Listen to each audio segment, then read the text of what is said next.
Die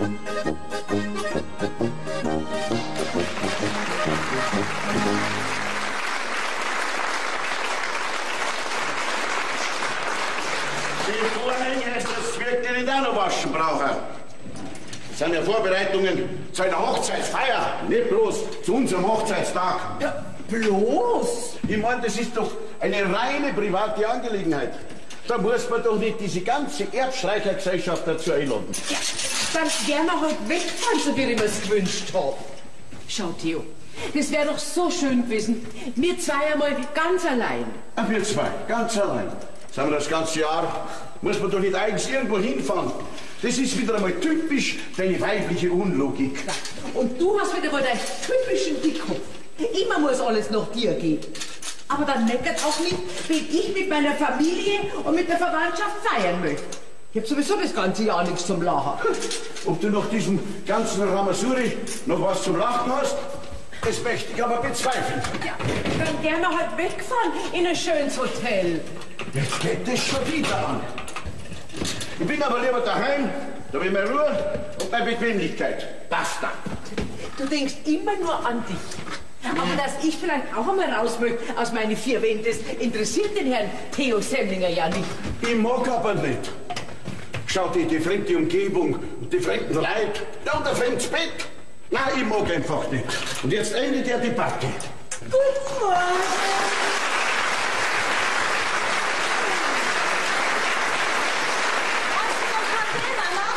Frühstückszeit ist vorbei, meine liebe Tochter. Und falls du dich zufälligerweise schon gewaschen hast, dann ziehst du jetzt an, aber sofort.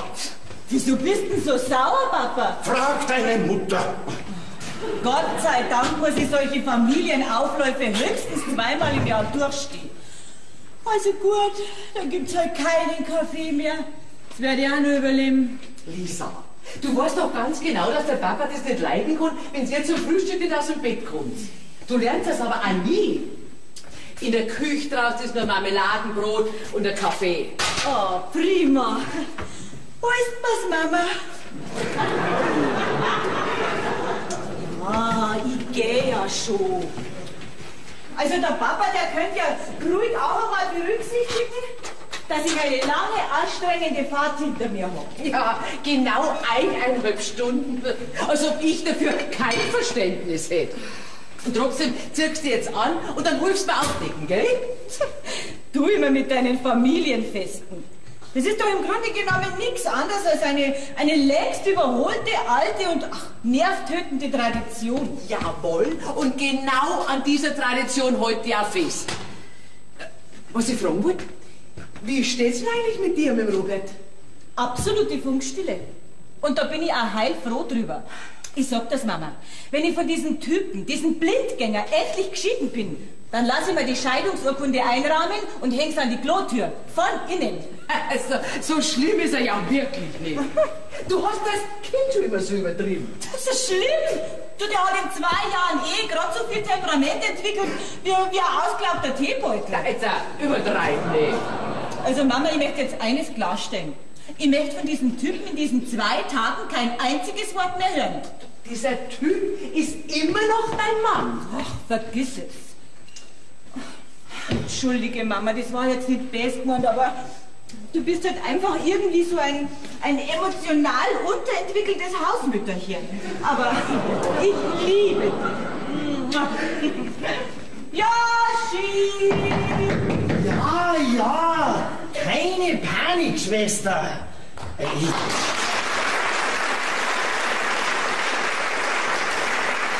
hast ja schon in der Früh einen totalen Konditionseinbruch.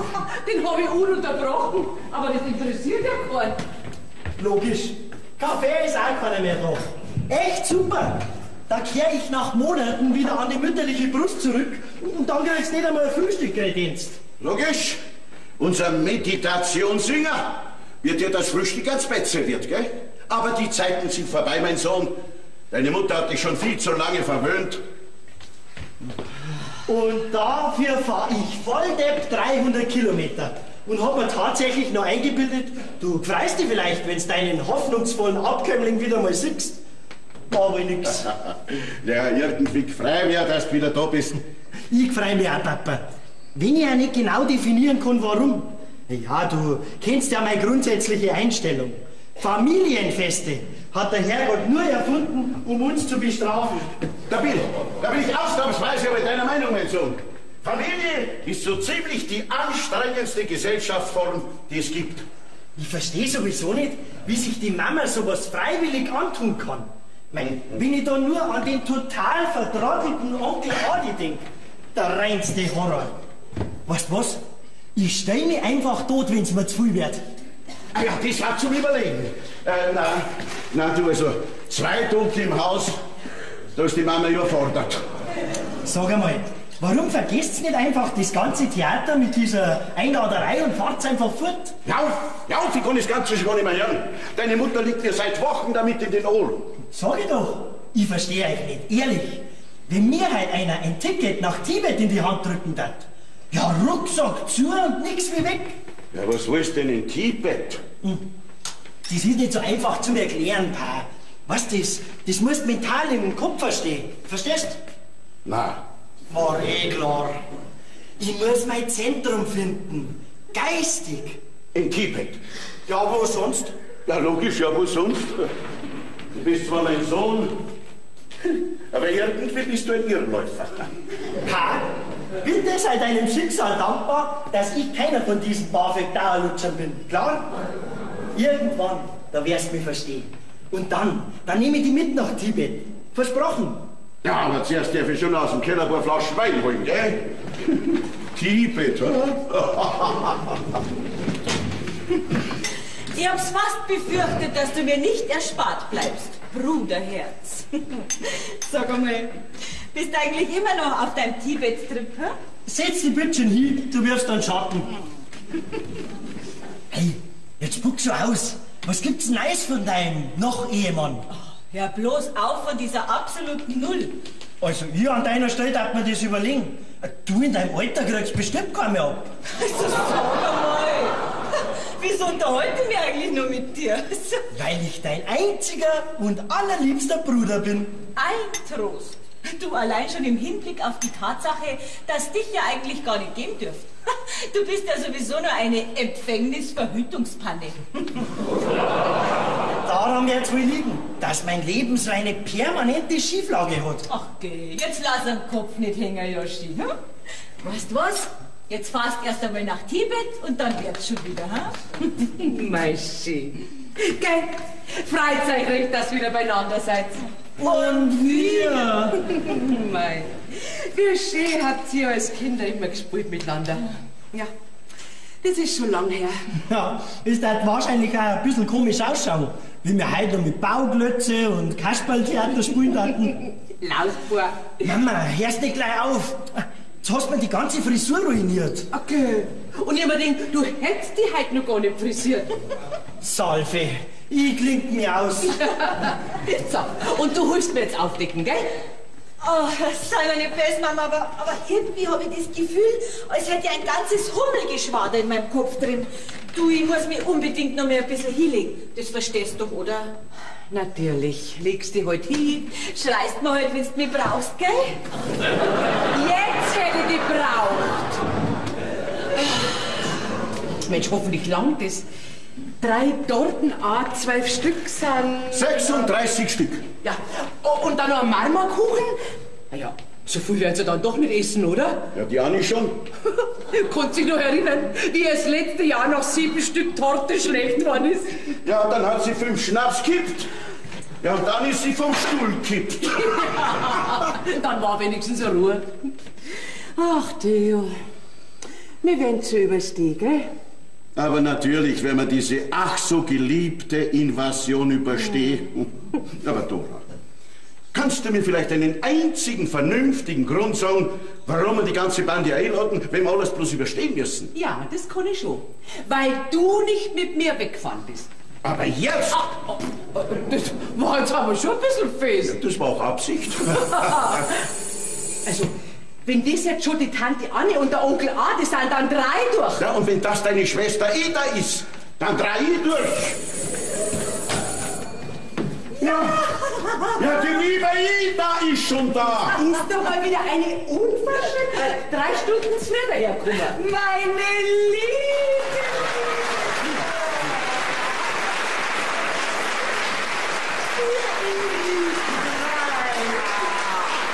Ich freu mich. Sag einmal, wieso bist denn du schon da? Weißt du, ich hab mir gedacht, warum soll ich daheim noch 3 Stunden dumm umeinander sitzen? Und nachdem ihr mich sowieso so Seiten einladet und überhaupt, hab ich mir gedacht, ich kann ein bisschen zur Hand gehen. Ja, das ist ja nett. Gell? Und der liebe Theo, wir haben uns ja schon so lange nicht mehr gesehen. Gott sei Dank. Ja, Gott sei Dank sehen wir uns erst wieder. Ja. Ach, Theo, du schaust gut aus mit deinen grauen Haaren. Du wärst ja wirklich nicht älter. Ja, ist ja auch kein Wunder bei der Pflege. Ja, hat er auch verdient, der liebe Theo, gell? Ja, jetzt erlaubt schon wieder, gell? Ja.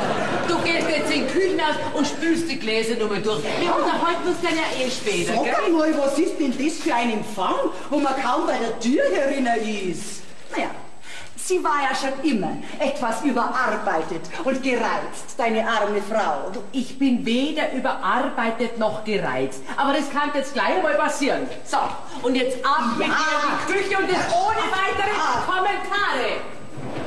Also, Dora, ich muss schon sagen. Du sagst jetzt am besten gar nichts, du magst dir nützlich, gell? Bitte? Aber nicht in der Küche.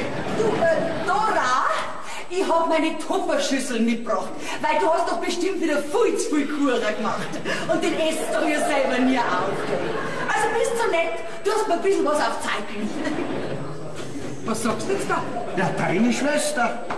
Da ich ja nicht mehr in die Küche darf, gehe ich jetzt in den Garten deine Rosen gießen, wenn es erlaubt ist. Lieber Gott, lass diesen Tag an mir vorübergehen. So, was mach jetzt ich als nächstes? Mama! Mama klingelt hat, hörst du das nicht? Ja, dann mach halt auf. Ja, reißt du gerade die Glocken weg, also unmöglich sind die Leute. Ach ja, Tante Anni! Ja, was ist denn da los? Warum?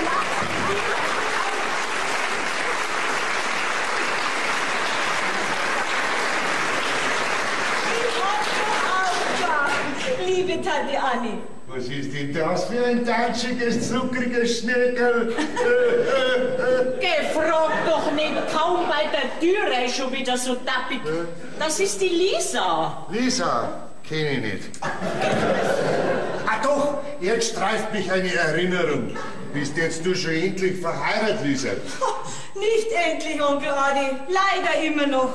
Aber Gott sei Dank nicht mehr lang. Weißt, wir streiten uns nämlich ununterbrochen. Okay, streiten die jetzt hier? Ja, und warum heiratst du dann nicht? Gib dir gar keine Mühe, Lisa. Hoffnungslos. Du, trag mir bitte schön den Korb im Küchenhaus. Ja, Tante Anni. Ja, was schleppst denn du da alles an, ha? Ja, gelbe Rüben und sonstige Rohkost. Weil deine Mutter hat sicher wieder vergessen, dass sie kein Wurst und kein Fleisch isst. Sie isst nur noch Rüben und Körner. Drum ist sie auch immer so krantig, gell? Gell, Manni? Du! Aber jetzt hätte ich einen Riesendurst. Weißt du, weil in dem Bus, da war so eine trockene, staubige Luft, gell? Und du kennst ja meinen Wahlspruch. Wenn dir Wasser nicht schmeckt, dann sauf einen Sekt. Das überlebe ich nicht. Und du reißt die zusammen, gell? Da, wie ich mir's gedacht hab. Ja, der Staub ist nicht erst von gestern. Mit Putzen hat sie es ja noch nie gehabt, die Dora. Ich weiß gar nicht, was du hast. Mir gefällt's da. Dir gefällt's doch überall, was zum Saufen gibt. Aber ich warne dich, heute zurück. Ja, sowieso. Überhaupt haben wir die da so kleine Glasel, schau her. Da musst du so aufpassen, dass du das nicht verschluckst, nicht? Du, eine Frage. Warum sind wir eigentlich da? Weil die Dora und der Theo Hochzeitstag haben. 100-mal habe ich dir das doch schon gesagt. Gell, hab ich doch Stimmen gehört. Die Tante Anni Grüß dich. und der Onkel Adi sind auch da. Ja, wir sind auch da. Wer ist denn Sie? Aber der Onkel Adi, du wirst mich doch kennen. Ich bin die Schwester von der Dora, die Ida. Seit wann hat denn die Dora eine Schwester? Ja, mir sagt ja keiner was. Mach einfach da nicht hin, Ida. Der Mensch redet nur nach Schwachsinn den ganzen Tag. Wer bist jetzt du gleich wieder? Die Ida. Die Ida. So was war noch nie da. Aber gut schaust du aus, Ida. Warst du mal wieder auf einer Runzelranch?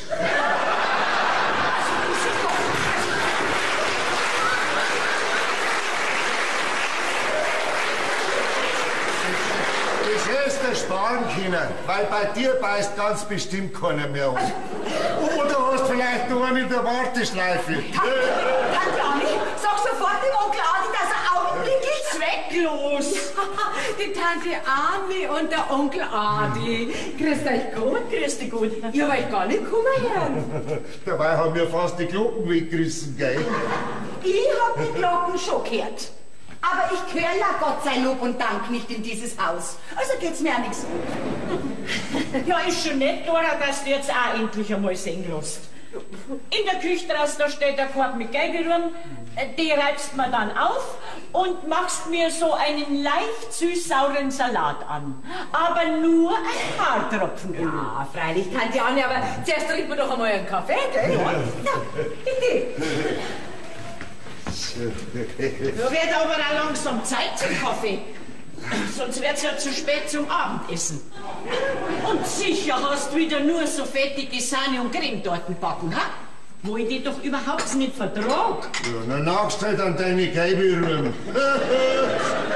Nein, Tante Anni, für dich habe ich extra einen Marmorkuchen gebacken. Ein Marmorkuchen, auwe.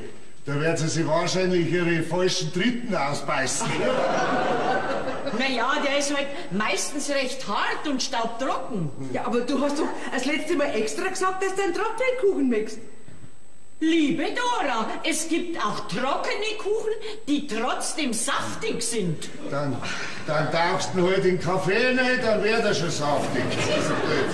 Du, jetzt bin ich voll neugierig auf die Bande, die da noch kommen soll.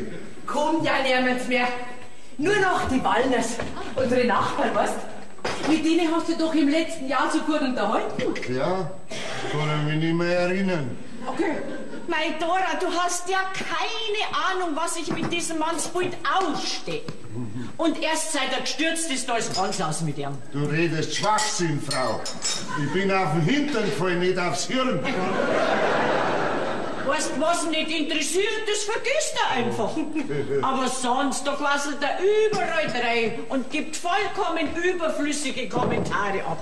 Und daheim schraubt er mir dauernd alle Glühbirnen aus meinem schönen Kronleuchter im Wohnzimmer. Gerade eine einzige lächerliche Birne lässt er mir noch. Weil er jeden Tag geiziger wird. Nein, sondern weil du nicht die Königin Mutter bist. Und deswegen brauchst du auch keinen zweifarbigen Kronleuchter. Ende der Debatte. Ja, wer ist denn da schon da? Grüß dich, Tante Anni. Grüß dich, Onkel Adi. Ui, da hat sich jetzt die Busfahrt schon gelohnt bei dem Anblick, gell? Du ziehst jetzt endlich einmal die kreislige Korthosen aus, gell? Ich hab da die Gute ans Bett gelegt. Die ist mir zu eng. Und die zwickt mich da hinten rum. Heute ist unser Hochzeitstag und einmal im Jahr möchte ich dich mit einer gescheiten Hosen sehen. Ja, richtig. Ihr habt ja heute Hochzeitstag, gell? Wie lange seid ihr jetzt hier schon verheiratet? Schon viel zu lang. Mach doch, was du willst. Da, siehst du das, jetzt ist die Dora eingeschnappt, weil du dich überall reinmischen musst. Ich hab gar nichts gesagt. Nur keinen Streit vermeiden. Die schnappt schon wieder aus. Und die Hosen lasse ich jetzt an, weil der fühle ich mich wohl. Basta.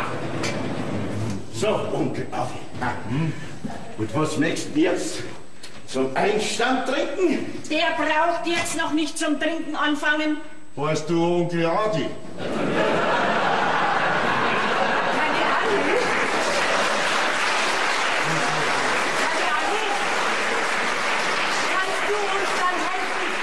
Kannst du uns dann ein bisschen heißen Platten herrichten für unsere Gäste am Abend, gell? Ja, geht zu. Dann sind nämlich 3 beleidigte Weibsen in der Küche. Das Jungfräulein Ida ist auch beleidigt. Bloß weil ich gefragt hab, ob sie wieder einmal auf einer Runzelrennsch war. Also, Onkel Adi, die Ida war doch noch nie auf einer Schönheitsfahrt. Das sieht man. Und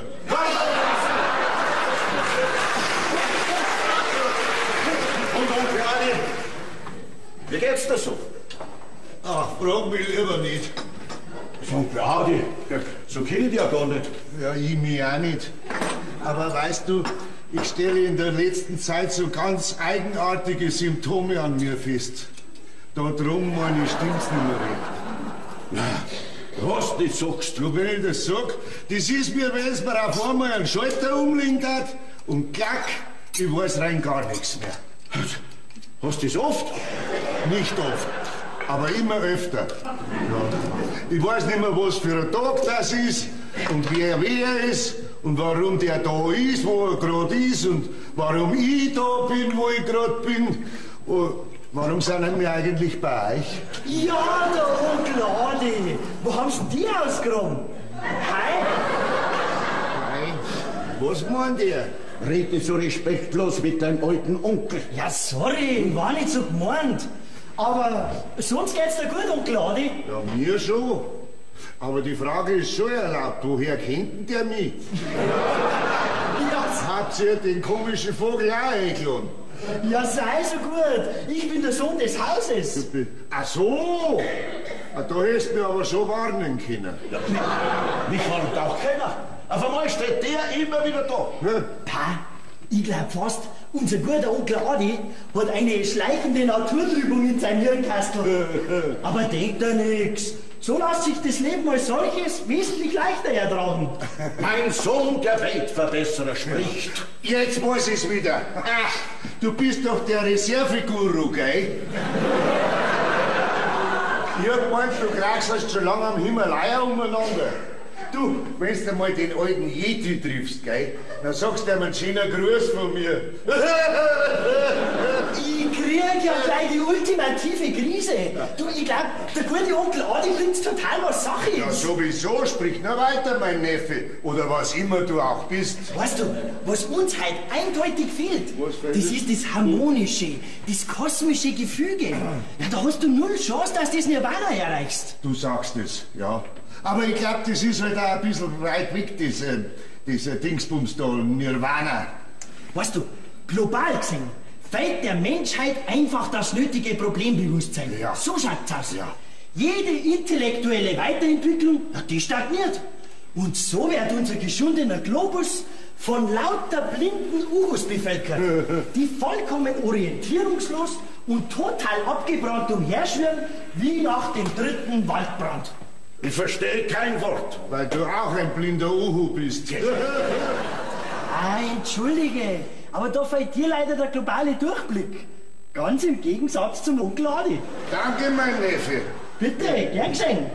So, aber jetzt werde ich mich für geraume Zeit ausblenden. Weißt, ich muss dringend meine kosmischen Schwingungen sondieren. Moment, mein Sohn, Moment. Nur eine Frage. Ja, ganz global gesehen. Wie konkret denkst du dir, deine nähere oder fernere Zukunft zu gestalten? Weil ich bin der Meinung, dass wir, deine Eltern, deine monatliche Zuwendung langsam ausblenden sollten. Mei, immer dieser permanente Druck. Wie soll man denn da ungehindert seine individuelle Persönlichkeit entwickeln? Nein, was sehe ich? Kannst du jetzt die Solariumbräune nicht mehr leisten, weil du brauchst bist und brauchst.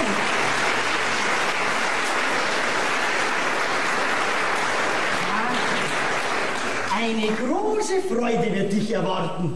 Ich mach die Flatter. Ja, was ist denn? Ja, was willst denn du da? Dora! Dora! Gott, was bläst denn das so? Ja, der Robert, grüß dich Gott. Ja. Komm mal rein. Grüß Gott und vielen Dank für die Einladung, ja. Was du hast? Jawohl, ich habe. Und dir, mein lieber Mann, sag ich. Als Mutter muss man schon erlaubt sein, dass ich ein bisschen helfend einwirke, gell?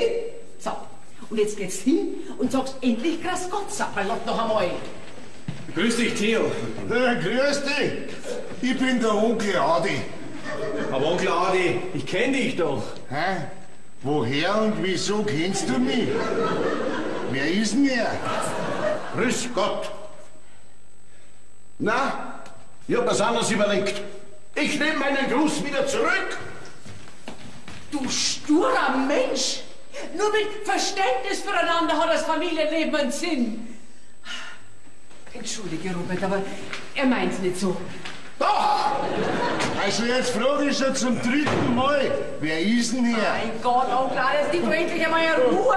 Fällt mir doch gar nicht ein. Ruhe muss ich daheim schon immer geben. Ja, da ist er immer noch kein Tisch nicht deckt. Also jetzt back ich mir einen Kuchen ein und trink daheim einen Kaffee. Na, und du tust sofort die Flaschen weg. Sag mal jetzt schaust doch einmal auf die Uhr. Es ist doch noch voll zu früh zum Kaffee. Ja, da ist ja auch der liebe, vergessene Schwiegersohn. Ja, jetzt ein bisschen wieder kurz, gell? Das wird die Liefer aber freien. Ich hol's gleich, gell? Du tust jetzt gar nichts, du sitzt jetzt endlich einmal hin. Nein! Leg jetzt am Tisch. Jetzt endlich einen Kaffee ruhig und mach mal nicht immer so Vorschriften. Ich glaube, es ist besser, ich gehe wieder. Nein, das kommt gar nicht in Frage, Robert. Du setzt dich jetzt daher, gell? Mama, jetzt ist endlich los. Ach, ich brauch dringend einen Kaffee, aber einen starken. Robert!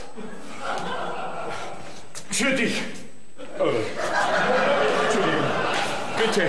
Hab ich dir nicht unmissverständlich und 100-mal gesagt, ich will dich nie mehr im Leben sehen. Nie mehr! Wieso kommst denn du erst jetzt?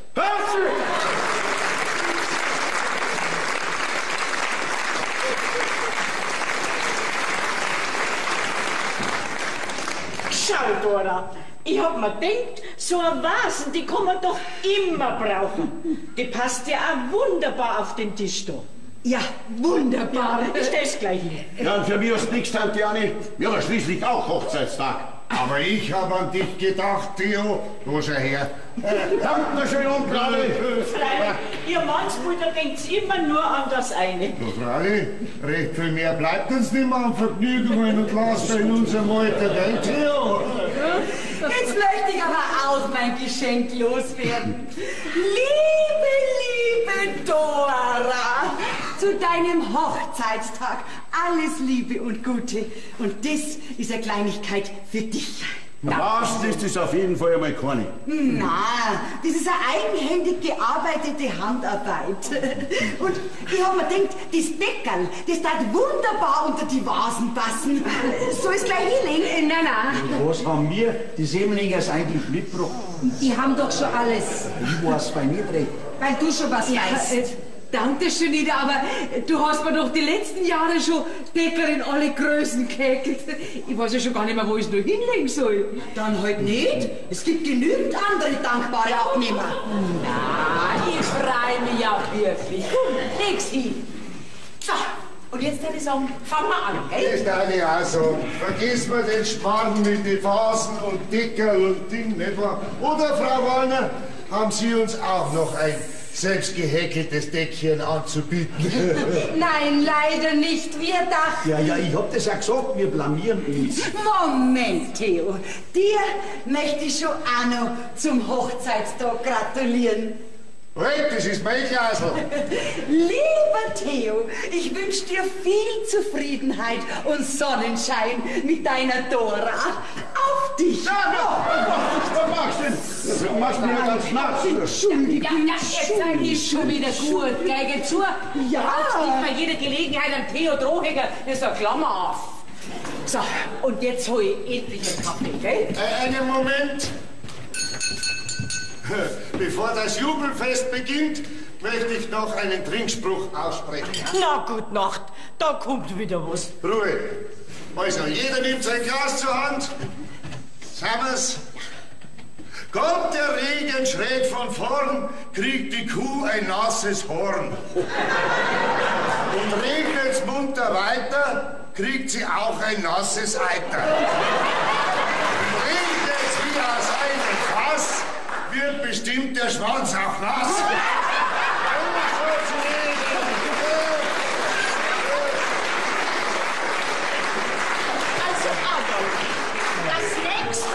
Bei solchen Feierlichkeiten, da lasse ich die ganz gewiss daheim.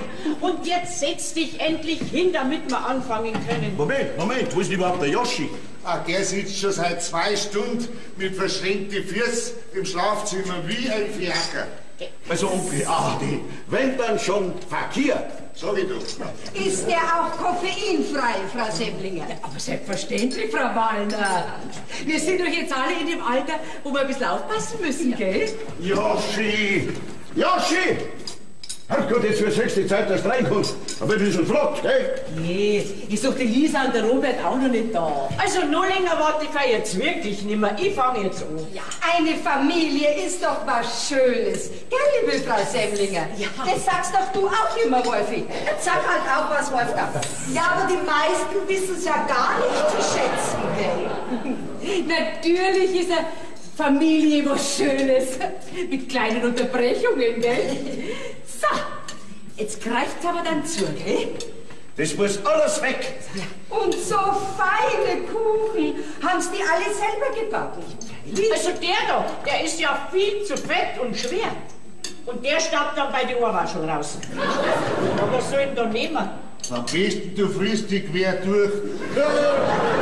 Super, Pa. Echt super. Jetzt hast du es glücklich geschafft, dass meine kosmischen Schwingungen voll durcheinander sind. Ich schaff's nicht. Ein Wochenende Familie und du bist reif für die Klapsmühle. Joschi, benimm dich. Sowieso. Immer cool bleiben, Mama. Ach, Joschi, du warst ja als Kind immer schon so ein goldiges Buberle, gell? Du weißt du noch, wie du auf meine Knie immer Hoppe, Hoppe, Reiter gespult hast? Selbstverständlich, Tante Ida. Dein Hoppe, Hoppe, Reiter, das wird mir unvergessen bleiben. Vor allem deine spitzen Knie. Wie schön. Er hat seine Kindheitserinnerungen mit ins Leben genommen. Ja, Ida, aber wir sind jetzt beim Kaffee, also dort bitte die Flaschen. Lass du mir die Flaschen da. Immer musst du mir Vorschriften machen. Das war schon, wie wir kleine Mädel waren. Weißt, Theo, wie ich ein kleines Mädel war, da war ich ein süßes, goldiges Ding. Wann genau war das? Aber du, Theo, du hast mich ja leider immer übersehen. Das darfst du jetzt nicht sagen. Also, das war am Theo auch leider nicht möglich, dich zu übersehen. Du bist ja bei jedem Rendezvous mittrabt. Keine Sekunden hast du uns aus den Augen lassen. Mama, ich glaube, die gute Tante Ida hat nicht mehr alle Geranien auf dem Balkon. Nimm mir die Flaschen weg. Ida, jetzt magst du alles Gesicht. Wir sind ja nicht auf einer Beerdigung und isst dein Kuchen. Was soll ich schon für ein Gesicht machen, wenn du mich immer wie ein Trauerfall behandelst? Ja, also, ich kann mich ja noch ganz gut erinnern. Unsere kleine Ida, die war damals... Damals hat es ja die noch gar nicht gegeben. Red doch nicht immer dazwischen. Eure Mutter hat's mir oft erzählt, was für ein eitler und verzogener Fratz die Ida war.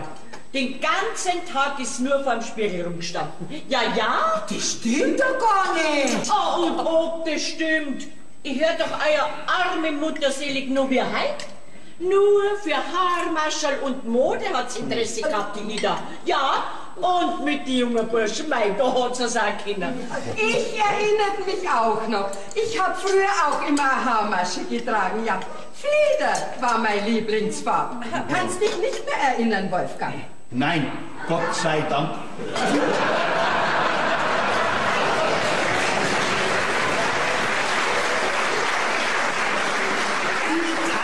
Ida mit dem Haarmesser. Echt stark. Aber denkt ja nichts, Tante Ida. Mir gefällst immer noch. Ihr seid mir immer ganz gemein zu mir. Tante Ida, das bildest du bloß ein. Wir alle lieben dich. Gell, Mama? Denk an meine Worte. Das gibt halt ein fetziges Familiendrama. Aber vorher, da seile ich mich ab, wie es klappst. Geh, Mama, wirf mir doch bitte nur ein Stück Kuchen aufs Teller. So, Joshi, und jetzt holst dann deinen Mund und isst, gell? Das nächste behebst gefälligst deinen Hintern selber auf dich, gell, wenn du was willst. So, jetzt. Also, der da, gell, der ist ja sowas von fett. Geh, reib ihr doch eine von ihren Geiberuhen. Wenn ich auch noch, bitte? Ja, aber selbstverständlich. Fast nichts mehr da. Frau Wallner. So, Sie auch noch, Herr Wallner? Ja, wenn's nichts ausmacht, Frau Singlinger, von dem da hätte ich noch gerne ein Stickerl. Bitte. Dankeschön. Mein Gott, mach doch deinen Mund auf, wenn man dich was fragt. Versteht dich ja kein Mensch. Naja, traut sie halt nicht, gell? Bitte schön. Aber ich trau mich schon. Du schon, gell? Ich möchte noch ein Stückchen von dem da hinten. Von dem da? Nix da. Du hast schon 2 Stück, ich hab voll genau mitzählt. Aber ich nicht. Ist irgendwas. Ich da, ist nur. Der ganze Kuchen muss weg. In der Küche sind nur 3 drauf. Dankeschön, Theo. Ich habe meine Tupperschüsseln dabei, weißt? Weil ich kann nicht auf einmal so viel essen. Siehst du, ich hab's vergessen. Was ich sagen wollte, wer sind jetzt eigentlich die alle, die da rumhocken? Mein Gott, wie oft muss ich dir denn das noch sagen? Das ist die Dora, der Theo, die Ida, der Joschi und das Ehepaar Wallner. Schreib das heute einmal auf. Und jetzt ist. Jetzt brauchst du mir nicht immer wieder vorbeten, wie wenn ich schon deppert war. Theo, was ich fragen wollte, was arbeitest du eigentlich? Und Adi, es wird dir doch schon irgendwann einmal zu Ohren kommen sein, dass ich beim Staat arbeite. Wer da gearbeitet?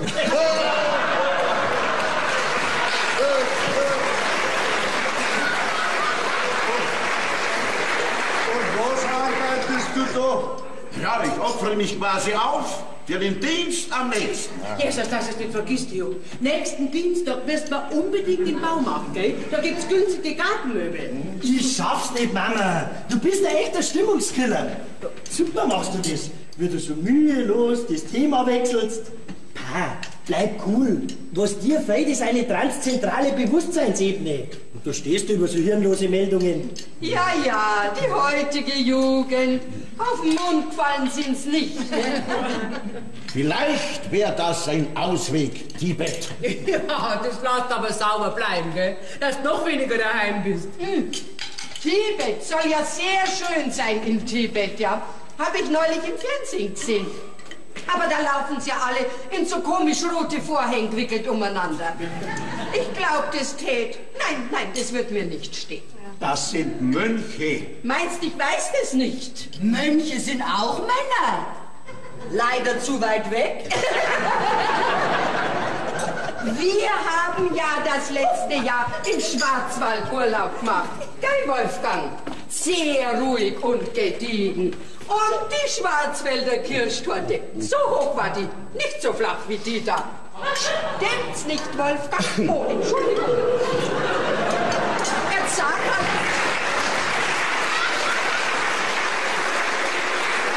Jetzt sag mal auch was, sitzt nicht immer da wie ein Stockfisch. Ich horch zu. Aber es ist unhöflich, wenn man sich so gar nicht an der Unterhaltung beteiligt, gell? Da redst ja du. Entschuldigung, aber es ist furchtbar mit diesem Menschen. Immer wenn wir Gäste haben oder eingeladen sind, bringt er den Mund nicht auf. Ich mag schon gar niemand mehr einladen. Man geniert sich ja. Dafür bringst du nicht mehr zu. Ja, aber das ist doch vollkommen in Ordnung. Jeder so, wie er will. Herr Wallner, wie fühlt man sich so als Pensionist? Hören's bloß auf, Herr Semmel. Sie haben ja keine Ahnung nicht. Dieser frisch pensionierte Verrückte rennt doch tatsächlich noch jeden Tag ins Amt. Mei, wie schön! Der meinige, gell? Der klebt den ganzen Tag an mir und hält mir nur von der Arbeit auf. Das ist halt die Macht der Gewohnheit, gell? Nein. Das ist keine Gewohnheit. Reine Berechnung ist es. Der Arbeit daheim geht er aus dem Weg. Stimmt's nicht, Wolfgang? Nicht der Arbeit, dein Mundwerk. Seht's? So ist er. Ja, aber Sie dürfen's mir schon glauben. Es ist wirklich kein Zuckerlecken mit den Männern, wenn sie mal ganz daheim sind. Ach, Frau Semlinger, wie lang ist denn Ihr Mann noch im Dienst? Aber warum? Das ist doch was Schönes, wenn man einen Mann daheim hat. Zum Reden und überhaupt. Sie Ahnungslose. Aber bitte, ich leih Ihnen meinen Garten gern mal für 14 Tage, ja? Aber nicht länger. Dann brauche ich ihn wieder daheim. Zum Abspülen. Spülmaschinen kauft man ja keine. Echt super, was da so läuft. Setz live. Was wollen wir? Frau Wallner, haben Sie das eigentlich schon gehört? Der Herr Bröselmann drüben vom Block im 3. Stock, der liegt schon seit 3 Wochen im Koma. Ja, okay. Hoffentlich hat er schönes Wetter.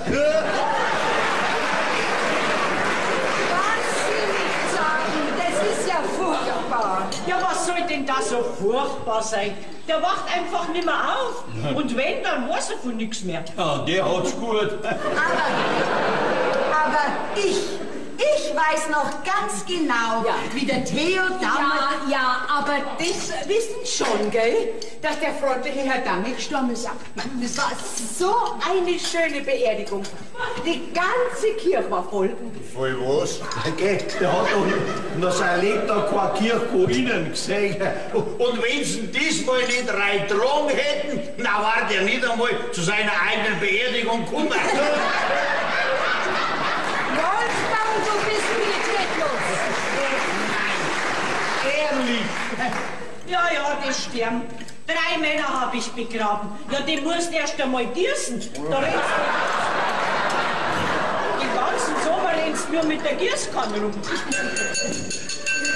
Ich wollte eigentlich vorhin noch was sagen. Ja, lasst halt der Ida einmal was sagen. Ich wollte sagen, dass ich noch ganz genau weiß, wie der Theo damals... Tante Ida, falsch verbunden. So? Wir haben gar nicht telefoniert. Du, Tante Ida, was immer du jetzt sagen willst, sag's lieber nicht. Und dann hätte ich noch einen heißen Tipp für dich. Grall dir doch endlich irgendeinen Typen. Das war für dich die perfekte Problemlösung. Probleme habe ich ja gar nicht. Höchstens ein ganz kleines. Ja, Chef, reicht's aber. Warum? Tante Ida, ein Vorschlag. Klingelt doch einfach einmal bei der Telefonseelsorge an. Ja, die haben immer einen guten Rat und ein tröstendes Wort auf den Lippen. Telefonseelsorge! So schlimm ist auch noch nicht. Oh, jetzt bist du aber stark, gell? Hat noch jeder?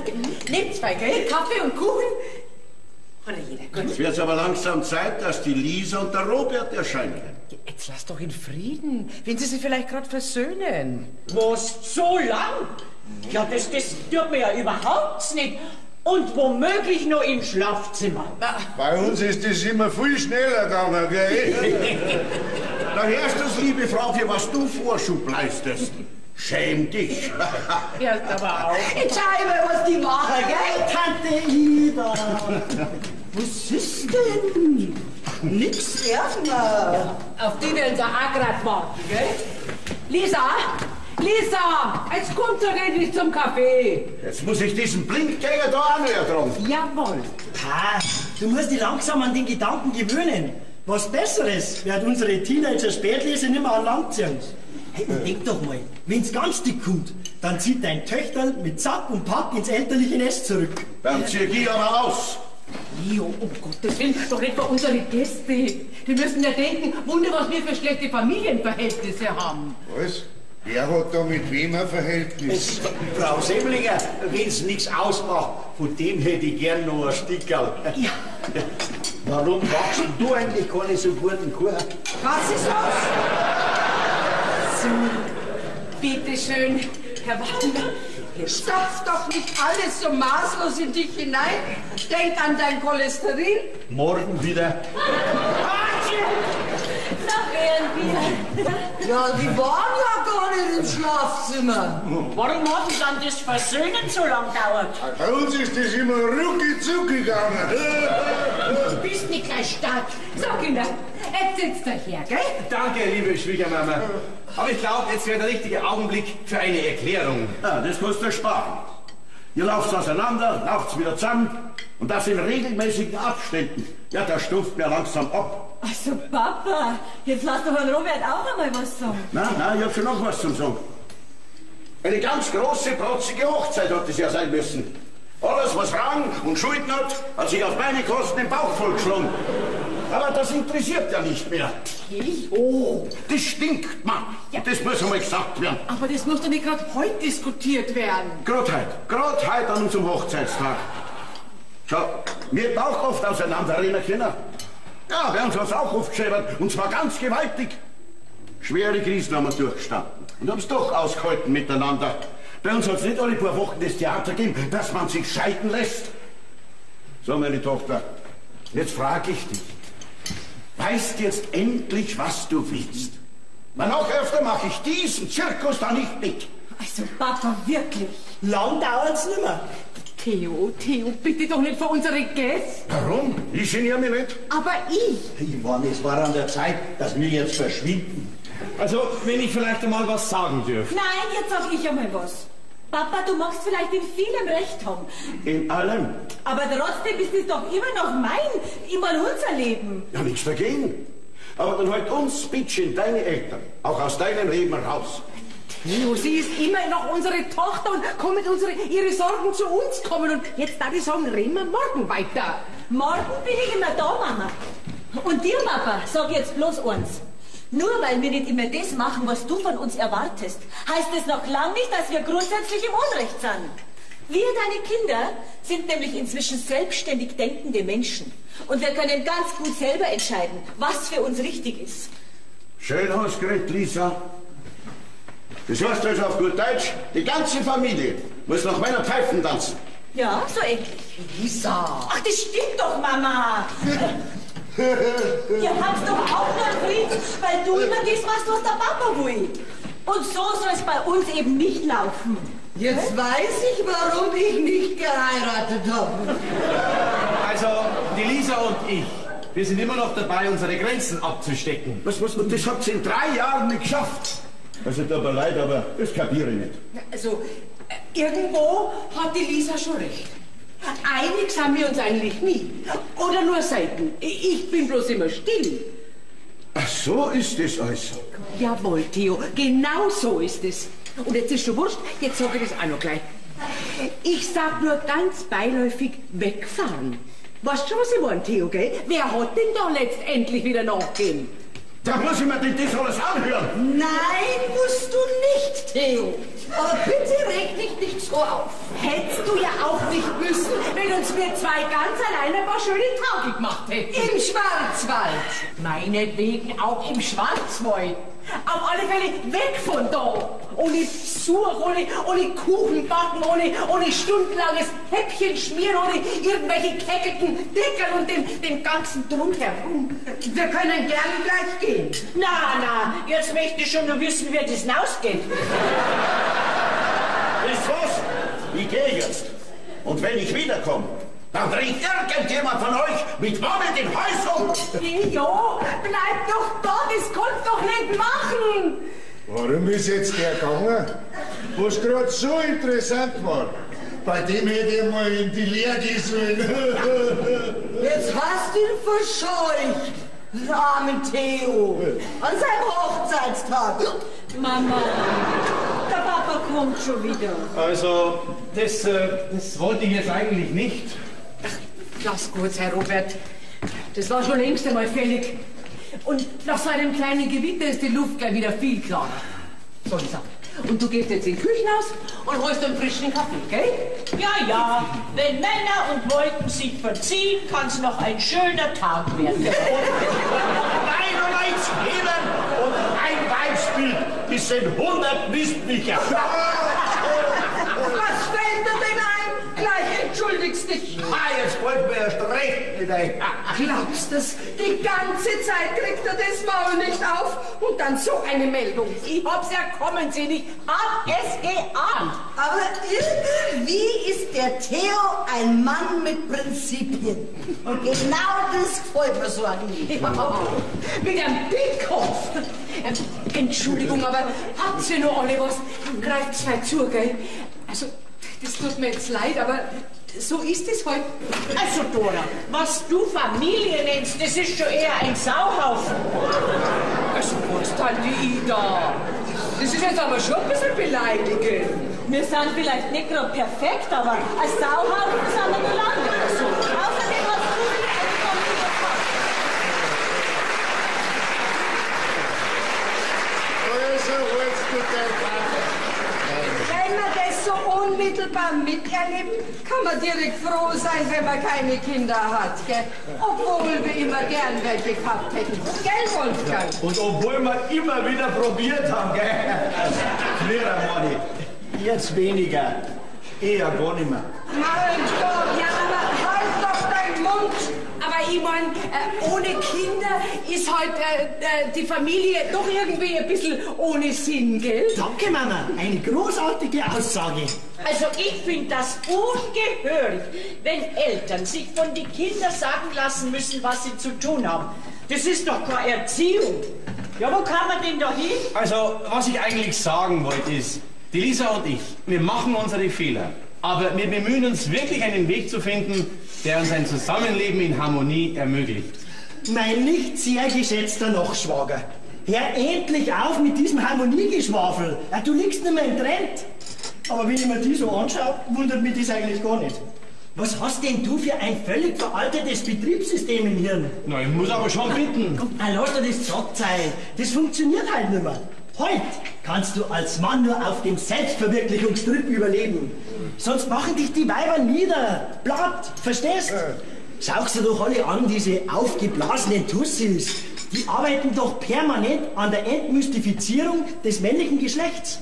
Die wollen uns so klein haben, dass wir unter einem Fingerhut Platz haben. Ja, null Chance. Also glaubst das, Mama? Ich hätte ihn genauso dick, wenn er nicht mein Bruder war. Jetzt hau er doch einmal endlich an ihn runter, den Depp. Gott, Kinder, jetzt hört's doch auf, das bringt doch nichts. Ja, streit's nur weiter. Das ist ja hochinteressant. Außerdem hat der Bub recht, weil den Fingerhut, den kenn ich auch. Du sagst jetzt besser nichts. Naja, also ganz so Unrecht hat der Joschi gar nicht. Soll das vielleicht heißen, ich mach dich fertig und arbeite auch an deiner Entmystifizierung? Vielleicht unbewusst. Na, nicht unbewusst. Wenn, dann schon bewusst. Also wenn du so von mir und unserer Ehe denkst, dann kannst du gleich wieder schleichen. Gott, doch nicht schon wieder. Gottes Willen. Schatz, beruhig dich doch. Wir diskutieren doch nur. Ach Gott, was für eine anregende Diskussion. Wie schön. Mein Gott, ihr armen Männer. Ihr habt ja kaum eine Überlebenschance. Weißt du was? Am gescheitsten ist, du fährst gleich mit dem Joschi nach Tibet. Dann könnt ihr euch miteinander selbst verwirklichen. Gute Reise! Wenn der mir mein Ticket zahlt, kann er von mir aus mit. Das hast du jetzt davon, dass du immer so saudumm daherreden musst. Selbstverwirklichung. Als ob ich mich jemals selbst verwirklichen hätte können. Ja, selber schuld. Ich fahr mit dir nach Tibet, Joschi. Ich muss mich selbst verwirklichen. Genau das ist der springende Punkt. Wir Frauen sind doch die Unterdrückten. Und das schon seit ihr in grauer Urzeit die Keulen geschwungen habt. So, eine kleine Zwischenfrage. Gibt's die Keulen im Baumarkt? Und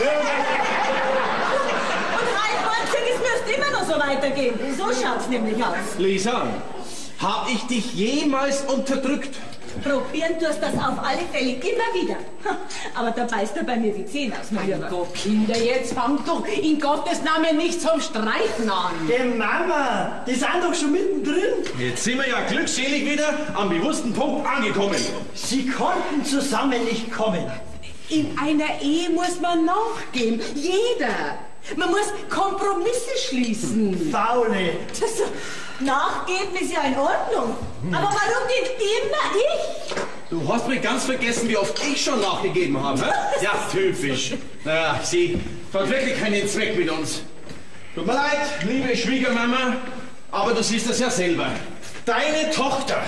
Was ist denn da deine Tochter?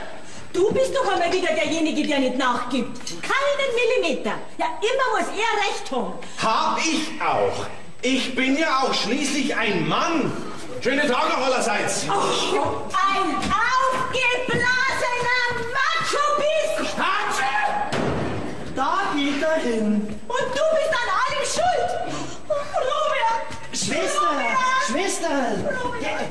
doch an das, was du gerade vorhin zur Mama gesagt hast. Der kommt schon wieder. Der soll sich bloß unterstehen. Ich will ihn nie mehr im Leben sehen. Haben wir jetzt nicht gestritten miteinander? Ja, was denn sonst? Ein schönes Familienfest. Und so harmonisch. Da ist mir dann doch lieber, wenn du an unserem Hochzeitstag ins Wirtshaus gehst und kartelst.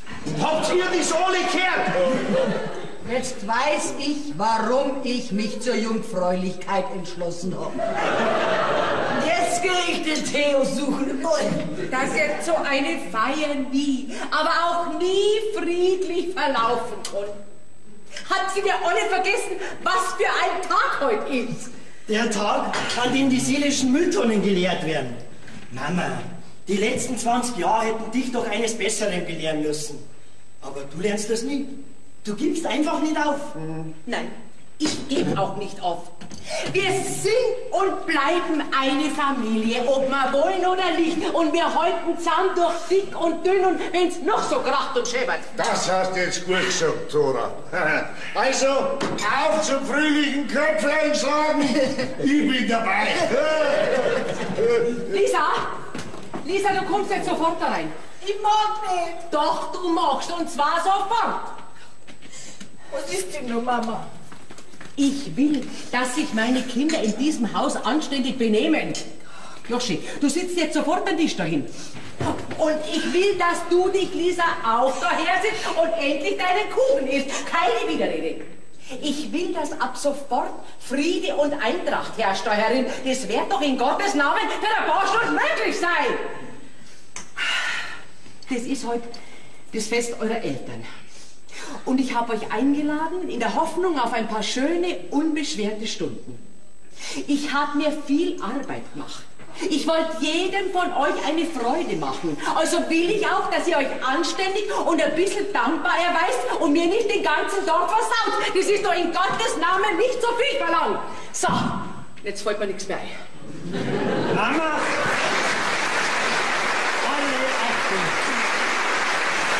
Ich sage aber, Diese Frau hat Format. Was weißt denn du schon? Meine liebe Dora, herzlichen Glückwunsch zu deinem Hochzeitstag und zu deiner wundervollen Familie.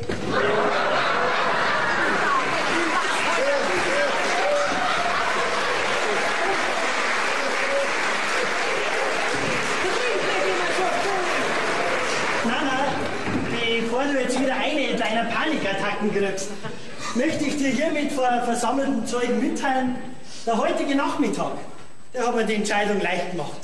Ich kaufe mir ein Ticket und fahre nach Tibet. Kannst du mir vielleicht was leihen? Da muss man nur ein Hunderter im Haus. Vergiss es, ich schreibe dir eine Karten. wart, Bub, du geh her.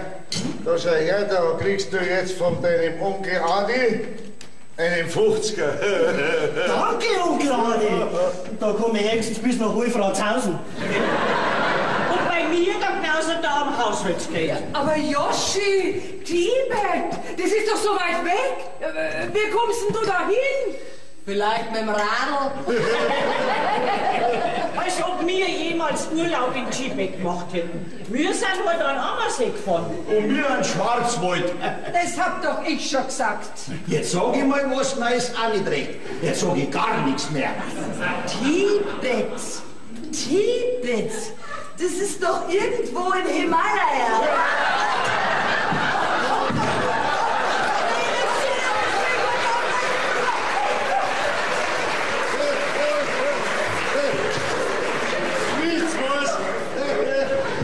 Ich begleite ihn.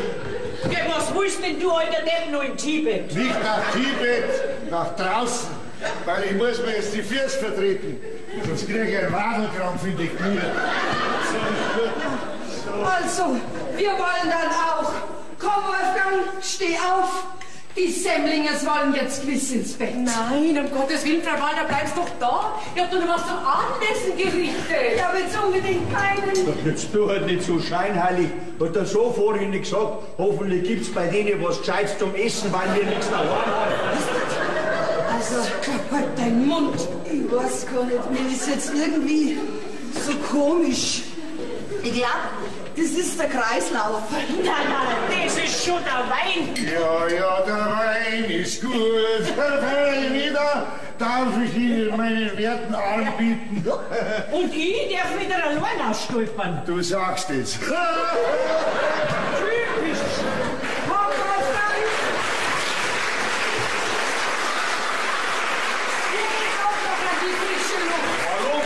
Dann hat's Abendessen besser Platz. Herr Joschi, du willst doch nicht wirklich nach Tibet fahren? Wollen schon, aber wahrscheinlich geht mir die Luft aus. Also, du bist halt doch ein kleiner Spinner, hä? Ein Träumer. Ja, du, und was hast du für Pläne? Das weiß ich noch nicht so genau. Aber um das herauszufinden, da muss ich unbedingt nach Tibet. Oh mein Joschi, irgendwie schaut so aus, als kriegen wir unser Leben nicht so recht in den Griff, hä? Ich schon, irgendwann. Naja, ich hoffentlich auch. Mit dem Robert. Logisch. Du schon? Dankeschön, Joschi. Bitte. Bist halt doch mein kleiner Bruder. Hm? Und du, meine große Schwester, bist eigentlich trotz deines fortgeschrittenen Alters immer noch ein wahnsinnig scharfes Gerät. Oh, Dankeschön, Joschi. Also, wenn du das sagst, dann weiß ich wenigstens, dass ehrlich gemeint ist. Also, mach's gut, gell? Und von Tibet schreibst du mir Karten. Ja, aber logisch. Du, und wegen der Mama, ich pack diese tränenreichen Abschiede nicht. Sag's dir einfach, in ein paar Wochen stehe ich wieder auf der Matten. Und der Papa sagt auch einen schönen Gruß. Irgendwie sind wir doch eine Wahnsinnsfamilie. Ein irrer Haufen. Trotz allem. Trotz allem. Also, sag's das der Mama. Ich pack das nicht. Oh mein Joschi. Du machst das leicht. Wo ist denn der Joschi? Ach, Mama, bitte fang jetzt nicht zum Weinen an, aber der ist voll. Nach Tibet? Ja, aber den siehst du schneller wieder, als du glaubst. Geht einfach. Ohne dass er seiner Mama für Gott sagt. Ach, Mama, das ist sicher besser so. Du kennst ihn ja, er mag keine Tränen. Du, einen schönen Gruß würde ich dir noch sagen. Geht einfach. Was habe ich jetzt eigentlich gehabt von ihm? Und von dir? Ach, Mama, das hätten wir uns heute einmal wieder alles sparen können. Jetzt hast du auch noch Streit mit dem Papa an eurem Hochzeitstag. Na, und im Grunde genommen doch bloß wegen uns. Ach, lass gut sein, Lisa. Der Papa und ich, wir sind schon auch dran schuld.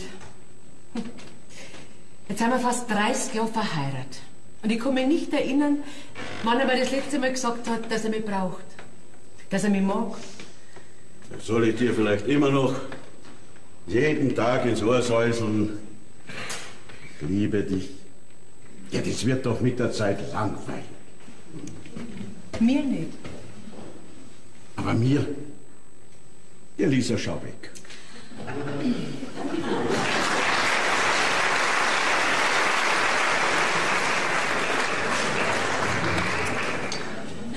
So, bitteschön. Ah, da traut man sich ja gar nicht zugreifen, so appetitlich wie das aussieht. Da haben Sie sich aber viel Arbeit gemacht, Frau Semmlinger. Jetzt wird's nicht so krampfhaft höflich, esst's lieber. Krieg ich einen klitzekleinen Eierlikör? Ja, so eine Wurstplatten passt doch kein Eierlikör. Da wird er ja schlecht. Schlecht ist mir schon, so kann ich aber trinken. Sowieso als Wurst. Hoffentlich reicht die Wurst, wo ich meine Tupperschüsseln dabei habe. Neugierig, wie das mit deiner Schwester heute noch endet. Krieg ich jetzt endlich mein Eierlikör? Lisa, gib ihr in Gottes Namen ein Glasl. Kommt denn dein schöner Mann, der Robert, heute nimmer? Ich glaub nicht, Tante Ida. Schade. Aber weißt du, das ist so ein Lass die Flaschen wieder. Das ist so ein netter, hübscher Mensch. Und du bist so garstig zu ihm. Trotzdem, Prost alle miteinander. Wie lang seid ihr eigentlich schon verheiratet? Das ist ein Wurst. Sag's Naschwan. Ja, passen's noch auf, Sie Saut ums Gewächs. Lisa,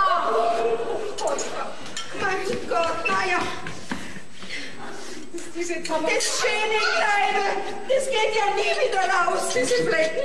Mais weg, mir hat der Felsen noch nie gefallen.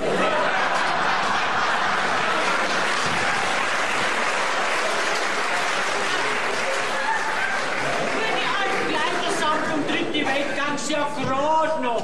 Obwohl, gell, die nehmen halt auch nicht mehr aus. Also, das tut mir jetzt leid, Frau Wallner, aber für die Reinigung kommen selbstverständlich mir auf. Da drauf ist Pfiffen. Ja, ihr zürnt's doch schon auf mit dem. Sie reiben ja alles noch viel stärker in den teuren Stoff. Also, ich weiß jetzt auch nicht, was ich Steh auf, wir gehen. Warum? Frau Wallner, wegen dem kleinen Missgeschick brauchen Sie doch jetzt nicht gehen. Da meinen Sie, ich bleibe in dem pappigen Kleid hier sitzen? Und überhaupt, das muss jetzt auch mal gesagt werden. Bringen Sie erstmal Frieden und Ordnung in Ihre Familie, bevor Sie sich Gäste einladen. Das ist ja eine Zumutung. Jawohl, aber... Jetzt aber langsam. Gell, beleidigen brauchst uns für nicht. Meine Frau hat sich wirklich die größte Mühe gegeben. Aber bei der Erziehung Ihrer Kinder anscheinend nicht. Mein Wolfgang und ich, wenn Kinder hätten, dann... Ja, dann könnten Sie vielleicht mitreden, Frau Wallner. Aber wenn man keine Ahnung hat, was das heißt, Kinder großzuziehen, eine Familie zusammenzuhalten, dann soll man besser den Mund halten. Bravo! Wir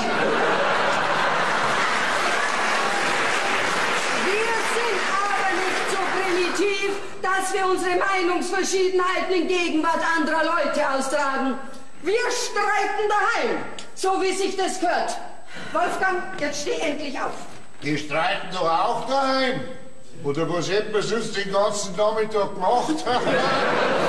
Verausgab dich nicht, liebe Erna, ich bleibe. Na ja, irgendwann musst ja auch mal wieder heim, gell?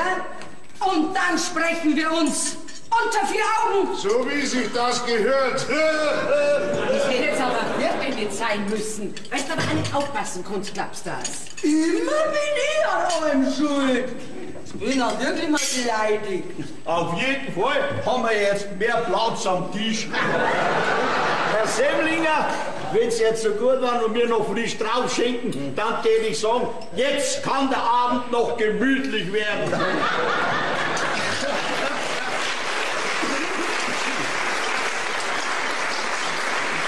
So viel in einem Stück habe ich Sie noch nie reden hören, Herr Wallner. Dora, hättest du noch einen kleinen Eierlikör für meine Holde zum Kippen? Ja, freilich, das kann da so passen. Na, ich bleib bis zum bitteren Ende. Schade. Aber trotzdem Prost auf den schönen Nachmittag und den angebrochenen Abend. Prost! Meistern das heute wieder ein paar schöne Tage. Ja. Wo ist es schon wieder mein Eierlikör? Ich da, so ist da die Freitag. Mir wird's ja nicht schlecht. Du schaust heute auf mich, gell, Theo? Sag mal, Mama, war die Ida vielleicht schon bei Papa verliebt? Schaut fast so aus, gell? Halt du, sauf nicht so viel. Lass mir doch mal Ruhe, alte Quasselstrippen. Möchtest du einen Streit? Ja, gern, wenn's du meinst. Tu mir mal die Streichwurst her. Sonst noch was wolltest du selber? Streichwurst, aber Dalli. Ja, sag einmal, spinnst denn du jetzt? Ihr werdet doch jetzt nicht zum Streiten anfangen. Warte gerade, ich geb das Geld. Nein, sie soll sie mir reichen. Da kannst du lang drauf warten, du alter Depp. Jetzt mir gut. Wenigstens im Moment. Streichwurst, hab ich gesagt, wird's bald. Ja, gibt's denn sowas auch? So, Mama, schau mal, wer die Tante Ida die Papa anhimmelt. Du, da musst aufpassen. Geh bei der Ida doch nicht. Sag das nicht. Die hat einen ganz beträchtlichen Alkoholspiegel. Da wird man bekanntlich enthemmt. Ja, da wird sich der Papa dann schon noch wehren können. Ja, gegen was und gegen wen soll ich mich wehren?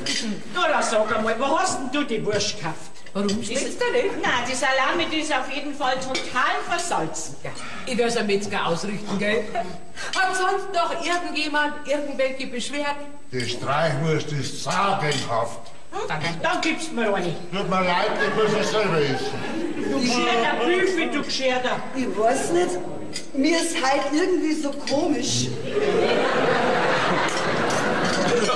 Ja, irgendwie ist mir schlecht. Ida, das kommt davon. Komm zu mir, Theo. Zu deiner Schwägerin. Immer bist du so weit weg und musst du so selten sehen. Also Ida, ich bin doch die ganze Zeit da. Aber jetzt muss ich für Nachschub sorgen. Nein, jetzt kommst du zu deiner lieben Ida und setzt dich ein bisschen her zu mir. Ja, sag einmal, Ida, was soll denn jetzt das? Was das soll? Du bist doch nur schuld, dass ich so einsam bin. Was redest du da, wieso denn ich? Ja, du!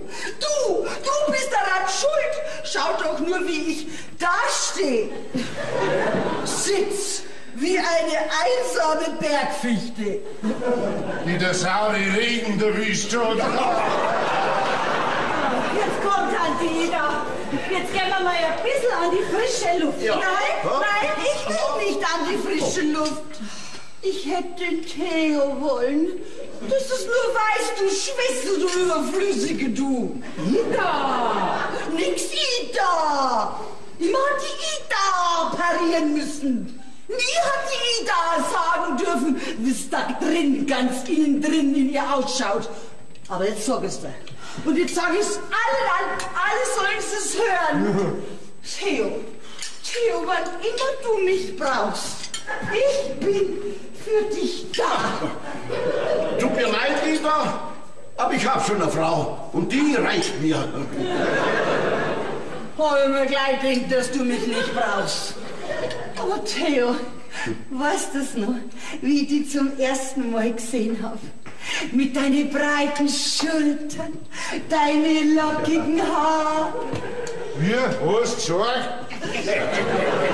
Gar nicht satt sehen haben wir können an dir.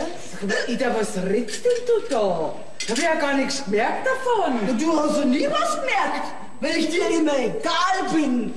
Aber der Theo, der hat's gemerkt, gell? Ich? Was soll ich schon gemerkt haben? Ida, sei doch still, du weißt doch gar nicht, was du redest. Das scheint mir jetzt aber nicht so. Selbstverständlich weiß ich, was ich rede. Ich weiß noch ganz genau, wie du mich an einem lauwarmen Sommerabend heiß geküsst hast. Was?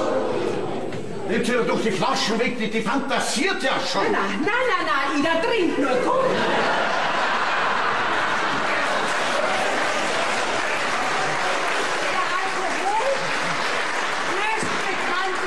Und das ist ja sehr interessant, was dort zutage kommt.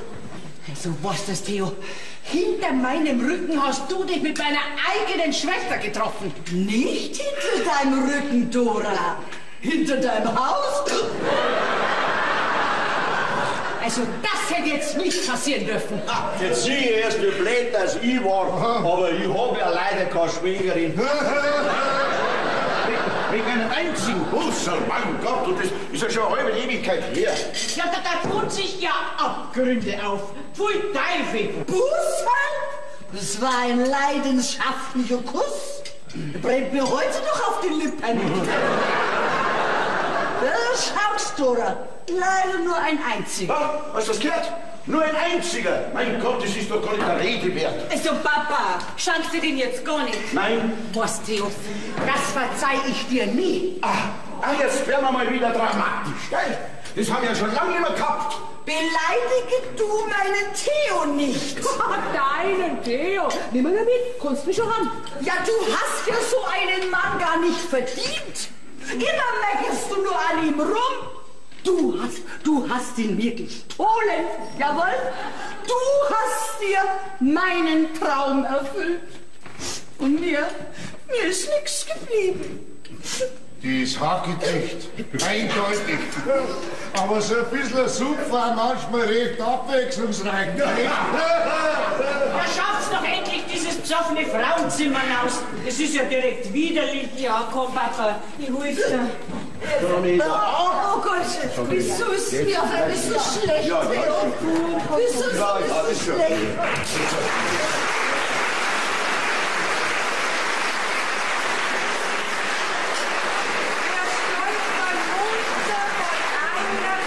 Katastrophe in die andere. Genau so habe ich mir meinen Hochzeitstag vorgestellt.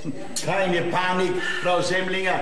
Da habe ich schon ganz andere Sachen erlebt. Herr Wallner, sagen Sie um Gottes Willen nichts Ihrer Frau, sonst weiß man die ganze Nachbarschaft. Schaut ich so unterbelichtet aus? So, die liegt flach. Hoffentlich nicht in unserem Ehebett. Na, auf dem alten Sofa beim Joshi. Mein Gott, Dora. Seid doch nicht so kindisch. Lass mich in Frieden. Bitte, bitte, wie du willst. So, dann können wir jetzt endlich ordentlich Brotzeit machen. Ja, das machen wir schon die ganze Zeit. Du, die Leberwurst ist fein ganz gut. Sag einmal, Theo, was bist du für ein Mensch? Ja, ein Hungriger. Also, geh Mama, jetzt nimm's doch nicht so tragisch. Als ob man da schon was tragisch nehmen müssen. Nach fast 30 Jahren. Aber freilich, freilich. Ihr Weiber, ihr braucht ja eure Dramen. Sonst fühlt's euch ja nicht wohl. Fang du jetzt nicht auch noch an, sonst... Ach! Was denn jetzt? Ich sag's ja. Die Frauen heutzutage, die sind nicht mehr belastbar. Also, Papa, jetzt holst du sofort Mama zurück. Meine liebe Tochter, schau du erst, dass du deine Hände in den Griff kriegst, bevor du mir weise Ratschläge erteilst. Und überhaupt stelle ich fest, da drin sind ja viel zu viele Frauen. Wisst ihr was, Mama? Wir gehen in die Küche. Dann kennst du doch ja die Zusammenspinner, solange das wollen. Ja, nix da, du bleibst da, wir zwei gehen heim. Ja, du vielleicht, ich nicht. Servus, Weidi.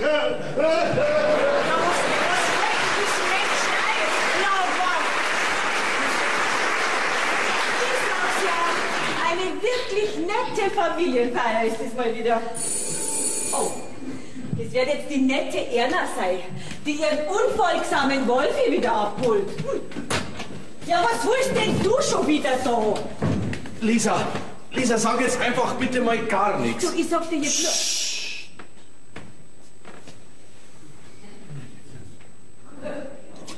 Ach, Lisa, wir waren ja so dumm. Was, wir? Ja, du schon auch. Du hast ja recht, Robert. Ja. Sag einmal, warum klappt denn das nicht mit uns zwei? Das klappt schon noch, wir dürfen bloß nicht aufgeben. Ich bin ja so froh, dass du noch mal herkommen bist. Ja? Naja, sonst hätte ich dich geholt. Zurück in unsere Wohnung. Wirklich? Jetzt schau gar mal, dass in Schwung kommt. Lass mich aus. Ja, war das jetzt nicht? Theo! Ja. Dein Schwiegersohn ist schon wieder da. Ja, was, wir wo? Ja, wo? Da hinten sind sie gerade verschwunden. Womöglich nur im Schlafzimmer. Lisa! Schau sofort, dass du rauskommst. Mein Gott, hat man denn in dem Haus überhaupt keine Privatsphäre? Wenn du eine Privatsphäre willst, dann gehst heim in deine eigene Wohnung. Und genau das, lieber Schwiegervater, das machen wir jetzt auch. So, und für wie lang diesmal? Für immer. Bis zum nächsten Mal. Theo, ich verspreche dir heute, ich werde alles dran setzen, dass deine Tochter mit mir glücklich wird. Naja, aber trau dich und schick mir's nochmal zurück, gell? Mach's gut, Lisa. Endlich, hä? Danke, Papa. Ach du, die Mama rufe ich an, gell? Und bitte sei nett zu ihr. Für die. Was ich immer sag. Verschätzt sich, verdient sich. Liebe Tante Anni, leider gehörst du auch zu diesem Pack. Ja, Moment einmal, ich bin nur angeheiratet. Oh, ich gehöre dazu. Das war das letzte Mal, dass ich dieses Haus hier betreten habe. Ja, und auch das letzte Mal, dass wir dich eingeladen haben, Tante Anne. Ja, aber wenn du zufällig kurz vorbeischauen willst, ganz kurz nur, dann bitte. Da hast du Taschenschnecker für die Gut. Adolf, auf! Irrtum, Adolf, sitz! Lass dir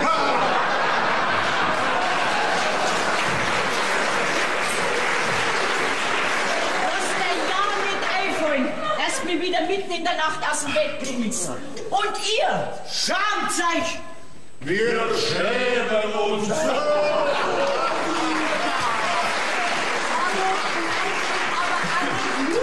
Das ist so schlecht.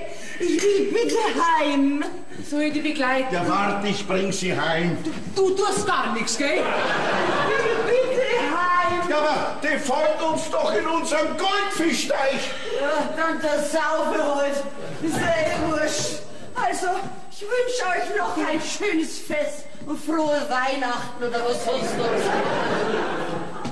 Führt euch.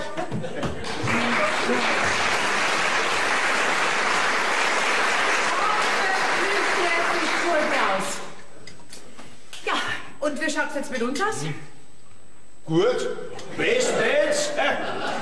Dann ist ja recht. Der Robert war noch mal da. Ich weiß. Die Lisa ist mit ihm heimgegangen. Ich weiß. Ja, vielleicht gibt's da doch noch Hoffnungen, ha? Ich weiß. Ja, mein Gott, wenn du schon alles weißt, warum lass mich dann so viel reden? Hab ich dich noch was gefragt? Nein. Also, dann red mich heute bitte nicht mehr an. Wie du willst. Aber morgen darf ich schon wieder was sagen, gell? Danke, ich weiß Bescheid. Auwe, Zwick. Ja, Chef, dann könnte man eigentlich noch einen Schafkopf tun, hä? Jawohl, ja. Ja, mei, ich weiß halt nicht so recht. Bitte, tu dir keinen Zwang an. Ist ja nur unser Hochzeitstag. Ja, ich hab halt einfach keine Lust mehr. Ja, jetzt seid ihr kein Spielverderber. Jetzt, wo es so zünftig ist. Ja, ich will doch nicht heim zu meiner bissigen Alten. Gatti, ihr habt ja gar keine Ahnung. Meine Allerwerteste, das ist ein Kratzbürsten. Meine liebe Schwester, das ist ein Reibeisen. Und meine Schwiegermutter ist ein Besen. Ist ja optimal. Dann passt ja ein Waschlappen wunderbar dazu.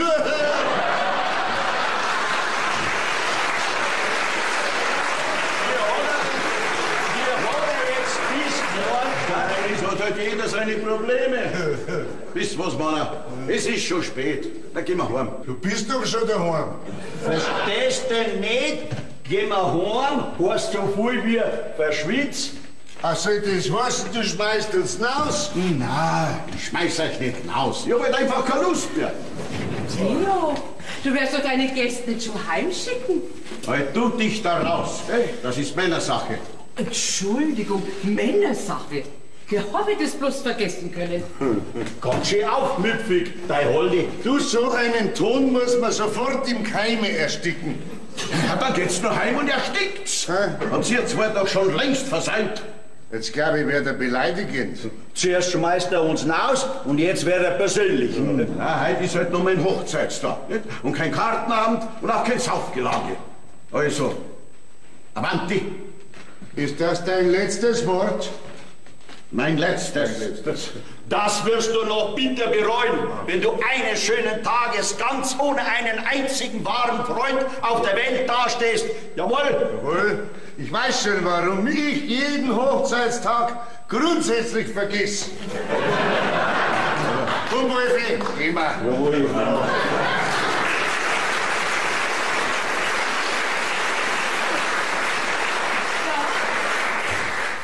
Sind sie jetzt endlich alle weg? Ich hab's nicht eingeladen. Ja, ich weiß es. Ich bin wieder mal schuld. Wer denn sonst? Der Beste halt jedem immer recht machen willst. Aber bei so einem zusammengewürfelten Haufen wird dir das nie gelingen. Schau, Verwandtschaft hin, Verwandtschaft her. Jeder von denen hat noch einen anderen Vogel. Vielleicht lernst du das einmal.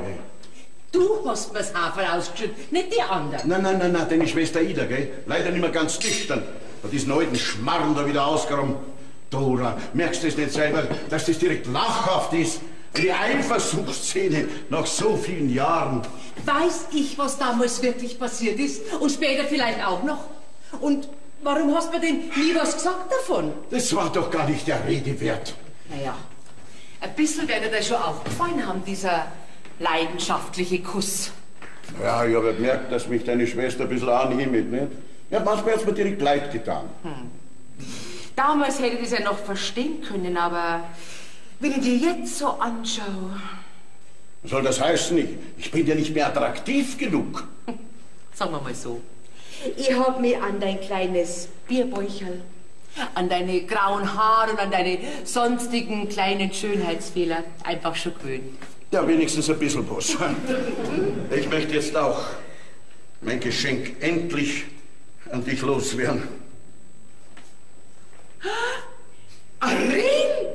Ist der echt? Na, aus dem Kaugummiautomaten. Theo, du bist ja verrückt. Aber ich habe schon noch eine Überraschung für dich. Was noch eine? Ja, aber ich habe mich doch für den Ring noch gar nicht bedankt. Dazu werde ich dir zur gegebenen Stunde schon noch ausreichend Gelegenheit geben.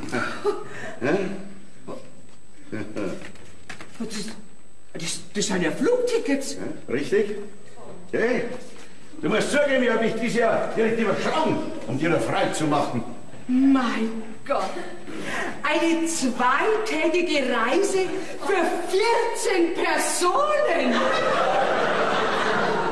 Unter.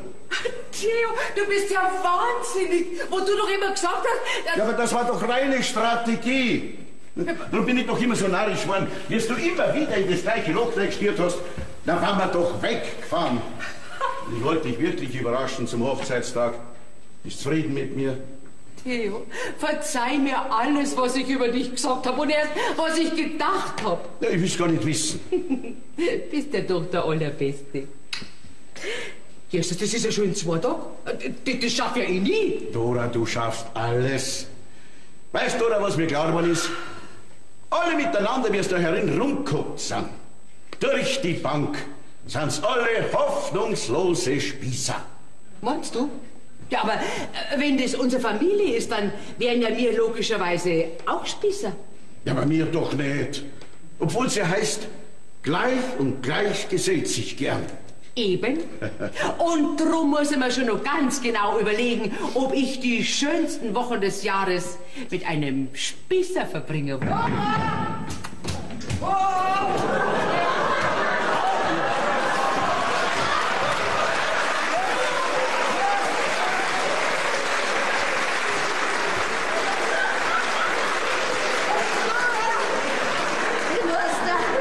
muss da was sagen. Ich mag ihn doch nicht, dein Theo. Weil im Grunde ist er doch ein richtiger Spießer.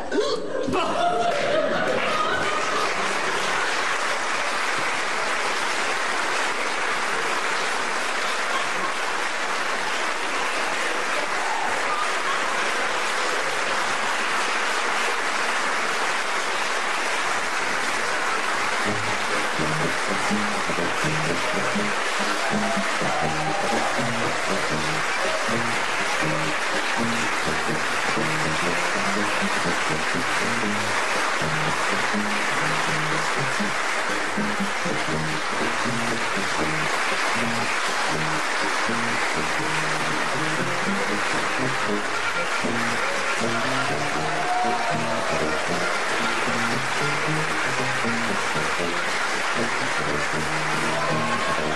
you.